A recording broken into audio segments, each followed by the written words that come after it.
நானும் ரொம்ப நேரமா பொறுமையா தான் இருந்தேன். அப்ப பாருங்க ஹைஜீனிக்க பத்தி பேசுறோம், அடுத்து இன்னொருத்தர வேலை வாங்கலாமான்னு பேசுறோம், சுத்த பத்தம் புள்ள என்ன ஆகுன்னு பேசுறோம். காசு இருக்குங்கிற ஒரே காரணத்துக்காண்டி இன்னொருத்தரை பார்க்க சொல்றமே, இது தப்பு இல்லையா? ஆணினுடைய உடல் உழைப்பு அவ்வளோத்தையும் அவுட் சோர்ஸ் பண்ணிருக்கோம். அப்போ ஒரு கொஸ்டினுமே நம்ம கேட்டதே கிடையாது. ஆனா 3000 ரூபாய்க்கு ஒரு வேலைக்காரமா வச்சு கொடுன்னு சொன்னா மட்டும் எனக்கு ஹெல்த் இஷ்யூஸ் இருக்குங்கிறாங்க. அதை அட்ரஸ் பண்ண மாட்டேங்கிறீங்க. வேலை செய்ய வேணாம்னு சொல்லல. உடற்பயிற்சி என்பது வேறு, வீட்டு வேலை என்பது வேறு. முதல்ல இந்த டேபுவை உடைங்க. வீட்டில் இருக்கவங்க மென்டலி எவ்வளோ நல்லா இருக்காங்க, அவங்க பிசிக்கலி எவ்வளோ நல்லா இருக்காங்கிறது சேர்த்து தான் வீட்டோட ஹெல்த்.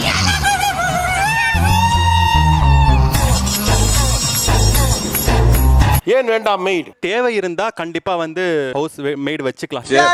ஒரு ஸ்டேட்டஸ்க்காக அபார்ட்மெண்ட்ல இருக்கிறோம், அங்க எல்லாருமே வச்சிருக்காங்க, அதனால நார்மலா ஆயிடுச்சுல அப்படின்ற மாதிரி இருக்க கூடாதுன்னு நான் நினைக்கிறேன் சார். கத்துக்கணும் ஐயா, கத்துக்கணும். தம்பி கிட்ட இதை கத்துக்கணும். மார்னிங் எனக்கு அவர் எழுந்து பசங்களை பாத்துக்கணும் அப்படின்னு சொல்லி சொன்னா அந்த நேரத்துல தூங்கிட்டு இருக்காரு. சோ எனக்கு எழுப்புறதுக்கும் மனசு வரல. இதெல்லாம் நம்புற மாதிரி அங்க இருக்குது. அந்த டைம்ல எல்லா வேலையும் நான் செய்யறதுனால ஸ்ட்ரெஸ் எனக்கு வருது. இல்லையே, அதெல்லாம் இல்லையே. இல்லையா சார், முடிஞ்ச அளவுக்கு நம்ம வேலையை நம்மளே பாத்துக்கணும்ன்றது என்னோட ஆசை சார். நான் அப்படிதான் சார் வளர்ந்தேன். அப்படியா?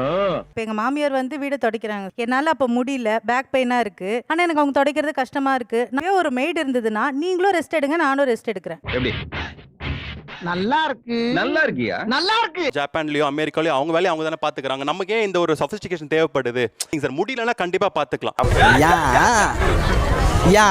ஃபேமிலிங்கிறது மேனேஜ் பண்ணக்கூடியது இல்லை, கான்ட்ரிபியூட் பண்ணக்கூடியது ஒன்று. ரெண்டாவது, உங்ககிட்ட காசு இருக்குங்கிறதுக்காண்டி ஒருத்தரை நீ செய்ய வேண்டிய வேலையை வேலை வாங்கக்கூடாதுங்கிறார். Don't speak loose talk. எனக்கு பேக் பெயின் இருக்கு, வீடு பெருக்கி வீடு துடைக்க முடியாது. எங்க மாமியார் செய்யும் போது அவங்க செஞ்சிடுறாங்க, அவங்க இல்லாத போது நான் செய்யறது எனக்கு கஷ்டமா இருக்கு. ஓஹோ, கதை இப்படி போகுதா? நீ செய்யாத, நான் செய்யறேன்னு சொல்றேன். மாப் போடுறது, பாத்திரம் கழுவுறது பண்ணிருக்காங்க சார். பட் அது ஒழுங்கா இல்லாத போது நம்மளுக்கு கஷ்டமாயிடுது. இதுக்கு நானே செஞ்சிருப்பேன். டிஃபரன்ஸ் இருக்கும் சார். என்ன பொறுத்த வரைக்கும் அது கிளீனா தான் இருக்கும். இப்ப நான் அவர் क्वेश्चन பண்ண முடியல. இவர் சொல்றாராம் வெக்கங்கட்ட பிள்ளைகளா. இதே ஒரு சர்வெண்ட் இருந்ததா நான் क्वेश्चन பண்ற இடத்துல இருப்பேன். ஏமா ஒழுங்கா கழுவுங்க. அவர் என்ன சொல்றாரு? क्वेश्चन பண்ற இடத்துல இருக்காத, கான்ட்ரிபியூட் பண்ற இடத்துல இரு அப்படிங்கிறார். வாய்ப்பில்லை ராஜா, வாய்ப்பு. எனக்கு நம்மளால சேலரி அவங்களுக்கு கொடுக்க முடியும். அபார்ட்மெண்ட்லயே 29 ஃபிளாட்ஸ் இருக்குன்னா அதுல 26மே வச்சிருக்காங்க.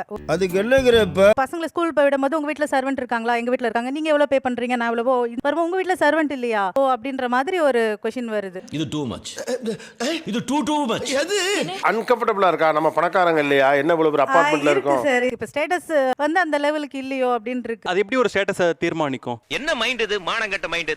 நம்ம வளர வர்க்கம் குறையணும், கூடுது. இப்படி பண்ண சோசியலா ரொம்ப டிவைட் ஆயிட்டே இருப்போம். நாம வளர பெருமிதம் அடையணும், நான் இந்த இடத்துல இருந்து இந்த இடத்துக்கு வளர்ந்திருக்கேன்னு. அடுத்த கட்டத்துக்கு எப்படி போவோம்னு நினைக்கிறீங்க? நான் இந்த ஸ்டேட்டஸ்ல இருக்கேன்னு காட்டுறதுக்காக நம்ம செய்யற செலவுகள் இருக்குல்ல, அந்த செலவுகள் எல்லாம் செய்யாம இருந்தாதான் உண்மையிலேயே அடுத்த கட்டத்துக்கு நீங்க போக முடியும். இத்தனை நாளா மூடி கடந்த என் அறிவு கண்ண எக்கு தப்ப தந்துட்டீங்க சார். ஏன் வேலைக்கு ஆள் வைக்க வேண்டாம்? என்னோட இன்கம் சஃபிஷியன்ட் இல்ல. 2 பொண்ணுங்க. பெரிய டாக்டர் காலேஜ்ல படிக்கிறாங்க, ஃபர்ஸ்ட் இயர். சின்ன பொண்ணு 9th கிளாஸ் படிக்குது. 12 monthsல 5.5 ஸ்கூல் ஃபீஸே போயிடுது. மீந்தது 6.5 monthsல பாத்தீங்கன்னா electricity bill, provisions items, medicine, அவங்களுக்கு பிபி இருக்கு. அதே ஒரு 4.5 months போயிடும். பிரைவேட் கம்பெனி ஜாப் பண்றேன், இன்னைக்கு இருக்கிற ஜாப் நாளைக்கு இல்ல. நீங்க காலை நேர பதட்டத்துல மட்டும்தான் இருக்கீங்க. அவர் ஒரு வருடத்திற்கான பதட்டத்தோடு தினந்தோறும் இருக்காரு. அதெல்லாம் அட்ஜஸ்ட் பண்ணிக்க மாமா. இவ்வளவு நெருக்கடி இருக்கிறப்ப எப்படி ஒரு வேலைக்கு ஆள் வைக்க முடியும்? 5:30ல இருந்து எனக்கு வேலை ஸ்டார்ட் ஆகுது. வாஷிங் மிஷின் துணி போடணும், காய போடணும், துடைக்கிறதுக்கே டைம் பத்தாது. பெரிய விஷயம். 2 பொண்ணுங்க இருக்காங்க, நீங்க எல்லாம் சேர்ந்தே இதை மேனேஜ் பண்ணிட முடியாதா? படிக்கிறது சரியா இருக்கே sir. Indian economy is the best economy. Indian economy இதுதான் ப்ராப்ளம். நீங்க என்ன பண்ணீங்கன்னா பிள்ளைங்களை சொகுசா வச்சுக்க ட்ரை பண்றாங்க. நார்மலா நீங்களே எப்படி அடுப்படிக்குள்ள போய் நல்லது கெட்டதெல்லாம் ஆம்பளை பசங்களும் சரி பெண் பிள்ளைகளும் சரி அப்பெல்லாம் பண்ணாங்கல்ல, அந்த மாதிரிலாம் ஏன் பிள்ளைங்களை உள்ள இழுக்க மாட்டேங்கிறீங்க? வாய்ப்பில்லை ராஜா, வாய்ப்பு கிடையாது. இந்த பக்கம் அவரை ஓட சொல்றீங்க, இந்த பக்கம் உனக்கு இது செஞ்சு தரேன், உனக்கு அது செஞ்சு தரேன்னு அக்கடான்னு உங்களே பார்த்துக்காம போறீங்க. இவர் கொஞ்சம் ஹெல்ப் பண்ணாலும் ஓகே. நானா என்ன கொடுத்துற நீ? ஏமா அவரெல்லாம் ஏற்கனவே ஓடுன்னு துரத்திக்கிட்டு இருக்கீங்களே, அவர் என்னமா ஹெல்ப் பண்ண முடியும்? சொல்றா சார், சும்மா சொல்றா சார், நீங்க வேற. மனைவிகளுக்கு பிள்ளைகளோட கஷ்டம் தெரியுது, கணவருடைய கவலத்தை கஷ்டம் தெரியல. ஆளுக்கு 2 டிஷ், இவருக்கு ஒரு பேக்கிங் அப்படின்னா தான் சிம்பிளா இட்லியை ஊற்றி சாம்பார் ஆளுக்கு 4 இட்லி எடுத்து வச்சு அனுப்புனோம்னா இவ்வளவு ப்ரெஷர் ஒன்றும் கிடையாது. டிஃப்ரெண்டா கேட்பாங்க சார். அது கஷ்டம், செய்ய முடியாது. ஏன் புரிய வைக்க மாட்டேங்கிறீங்க? சாப்பிடாம டிஃபன் திரும்பி வந்துருது. என்ன ஏன் கொஞ்சம் ஸ்ட்ரிக்டா இருந்தா என்ன தப்பு?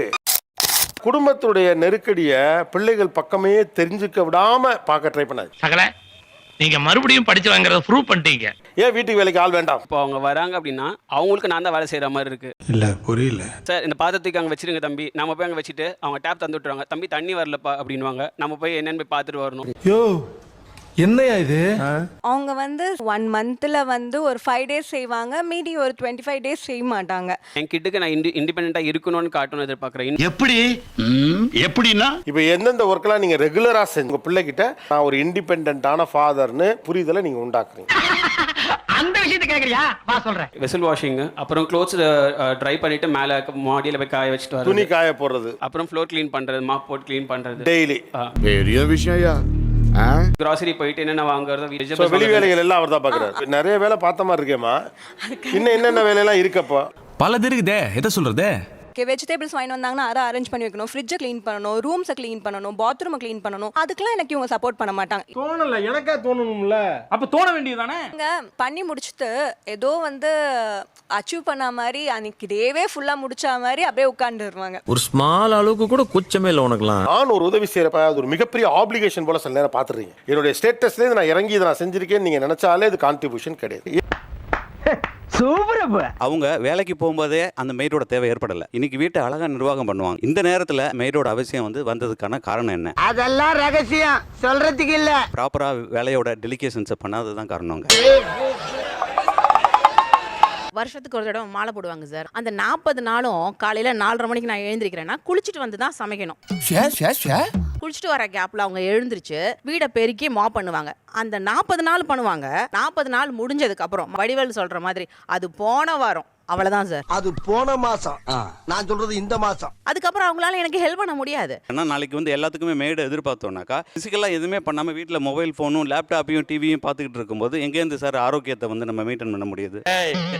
பாரு, நீ யாருன்னு எனக்கு தெரியும், நான் யாருன்னு உனக்கு தெரியும். எனக்கு ஹெல்த் இஷ்யூஸ் இருக்குங்கிறாங்க, அதை அட்ரஸ் பண்ண மாட்டேங்கிறீங்க. நாங்கள் டாக்டர்கிட்ட கூட போனப்போ கூட அவங்க உடற்பயிற்சியை தான் பண்ண சொல்கிறாங்க. அவன் உடற்பயிற்சி தான் வேலை செய்ய வேணாம்னு சொல்லலை. பைத்தியமாவே.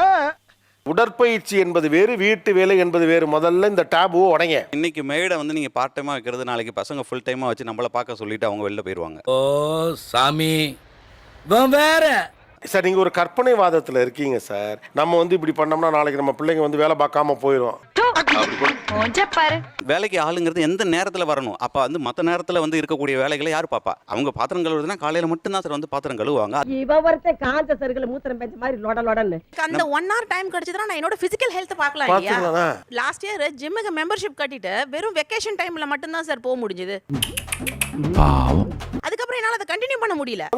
தான் என்னோட வேலை. ஜிம்முக்கு கூட்டு போய் விட்டு 1 மணி நேரம் இருந்து அழைச்சிட்டு வர முடியாது இல்லையா? இப்ப நீங்க சொல்லலே உங்க ஆட்டிடியூட் தெரிஞ்சிருச்சு. பணம் கட்டுறதா என் வேலை. What bro, it's very wrong bro. ஒரு வேலைக்காரங்க வச்சா உங்களுக்கு சொல்யூஷன் கிடைக்குமா? கொஞ்சம் நிம்மதி கிடைக்குமா? ஒரு சின்ன பிரேக் கிடைக்கும். பிரேக் கிடைக்கும். அந்த பிரேக் என்னோட பீஸ் ஆஃப் மைண்டுக்கு, என்னோட ஹெல்த்துக்கு. நம்ம கூட இருக்கிறவங்கள நாம பாத்துக்கிட்டா நமக்கு மேல இருக்கிறவன் நம்மளை பாத்துக்குவான். ஹைஜீனிக்கா இருக்கிறது மட்டும் ஹெல்த் இல்ல, வீட்டில் இருக்கவங்க மென்டலி எவ்வளவு நல்லா இருக்காங்க, அவங்க பிசிக்கலி எவ்வளவு நல்லா இருக்காங்கிறது சேர்த்து தான் வீட்டோட ஹெல்த். தெரிஞ்சிக்க புரிஞ்சிக்க கரெக்டா இருந்தா புரட்டா. சார் அவங்க இந்த மாதிரி கம்ஃபர்ட்காக தான் நீ வச்சுக்கிறேன்றாங்க. அப்போ இப்போ இந்த ஷோக்கு வந்தோம் சார், ஒரு டிரைவர் போட்டு தான் வரும். ஏன் நீங்களே டிரைவ் பண்ணலாம்ல? கரெக்ட், நியாயமான பேச்சுப்பா. உங்களுக்கு கார் ஓட்ட தெரியுமா? தெரியும் சார். எனக்கு என்ன புரியலன்னா தம்பி, உங்களுடைய வேலை சார்ந்த விஷயத்துக்கெல்லாம் அவ்வளோ கம்ஃபர்டபுளிட்டியா வச்சுக்க நினைக்கும். உனக்கெல்லாம் வெக்கமே இல்லையாடா? சோறு தானே திங்கிற. ஒரு காலத்துல ஆண் பார்த்துக்கிட்டு இருந்த எல்லா வேலையும் இப்ப வெளியில நம்ம அவுட் சோர்ஸ் பண்றோம். பைக் வச்சுதான் உட்காந்து தொட தொட தொட நம்ம தொடச்சிட்டு இருந்தோம். இப்ப பைக்கை துடைக்கிறதுக்குன்னே ஆள் இருக்கு. கரெக்ட். என்ன கரெக்ட்? இல்ல தப்பு. பண்றது எலக்ட்ரிக்கல் வேலை, ஸ்வீயேஜ் வேலை, இதெல்லாம் அப்பாக்கள் தான் பார்த்துட்டு இருந்தாங்க. ஆண் பார்த்து கொண்டிருந்த எல்லா வேலையும் அவுட் சோர்ஸ் பண்ணிட்டான். அதுல எந்த தயக்கமும் இல்ல, எந்த சங்கடமும் இல்ல. அப்படி பச்சையா சொல்ல முடியாது, ஒரு யூகமா சொல்லலாம். ஆணினுடைய உடல் உழைப்பு அவ்வளோத்தையும் அவுட் சோர்ஸ் பண்ணிருக்கோம். அப்போ ஒரு கொஸ்டினுமே நம்ம கேட்டதே கிடையாது. என்னடா ஆனா பெண்ணு வீட்டுக்குள்ள 3000 ரூபாய்க்கு ஒரு வேலைக்காரமா வச்சு கொடுன்னு சொன்னா மட்டும் ஹெல்த்ல இருந்து ஆரம்பிச்சு இந்திய பொருளாதாரத்தை காப்பாத்துற வரைக்கும் இறக்குன்னு கறக்குறீங்க. என்னடா இழிச்சவாய பாருங்க, எடுத்து கேள்வி கேட்க மாட்டாங்கிற இலக்கா இருந்தா பால் வீட்டுக்கு வந்துருது. இன்னும் சொல்ல போனோம்னா இப்ப இந்த ஆர்டரே அவங்க தான் பண்றாங்க. இப்ப அதெல்லாம் நமக்கு பஞ்சாயத்தாவே தெரியல. ஆனா பெண் ஒரு சிறு சௌகரியம் கேட்குது, எனக்கு முதுகு வலிக்குது, என்னுடைய குழந்தை பேர் காலத்துல சிரமம் இல்லாம இருக்கணும்னு நினைக்கிறேன். ஒரு பொண்ணு எவ்வளவு பெரிய ஆளானாலும் அவ ஒரு பொண்ணு. நானும் ரொம்ப நேரமா பொறுமையா தான் இருந்தேன். அப்போ பாருங்க ஹைஜீனிக்கை பத்தி பேசுறோம், அடுத்தவன் எப்படிங்களாம், சுத்த பத்தம் புள்ள என்ன ஆகுன்னு பேசுறோம். காசு இருக்குங்கிற ஒரே காரணத்துக்காண்டி இன்னொருத்தரை பார்க்க சொல்றமே, இது தப்பு இல்லையா?